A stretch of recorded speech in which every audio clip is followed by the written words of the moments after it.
3 spending habits na nagpapahirap sa'yo. Una is gumagastos ka ng pera dahil gusto mong magmukhang mayaman. Siyempre dahil sa influence ng social media, ng Facebook, ng TikTok, ng Instagram, talagang kapag may nakita tayong gusto natin, gagayahin natin.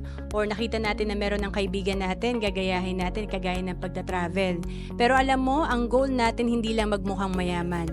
Dapat magkaroon tayo ng ipon at investment kasi ito yung mga magbibigay sa atin ng passive income balang araw. Pangalawa is, ang madalas na paggastos sa ngayon at wala nang natitira para bukas. Madalas kasi, short term lang yung mindset natin. Parang noong estudyante tayo, yung baon lang, daily lang yung mindset natin. Pero dapat pala, long term yung mindset natin. Importante yung active income natin ngayon, kung kumikita tayo ngayon dahil nagtatrabaho tayo, balang araw, ang goal naman natin, yung pera naman na magtatrabaho sa atin.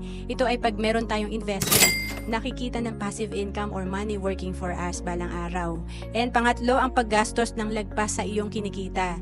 Ito yung pinakamahirap. Every payday, lagi kang sobra dun sa iyong kinikita. Dapat talaga live below your means. Ibig sabihin, kung kumikita ka ng 20,000, mas mababa sa 20,000 yung gastos mo, kagaya ng 17,000. Para yung 3,000, ito ang iyong iipunin at palalaguin. To know more about savings and investment, message mo lang ako sa FB, Roan Celis Capistrano.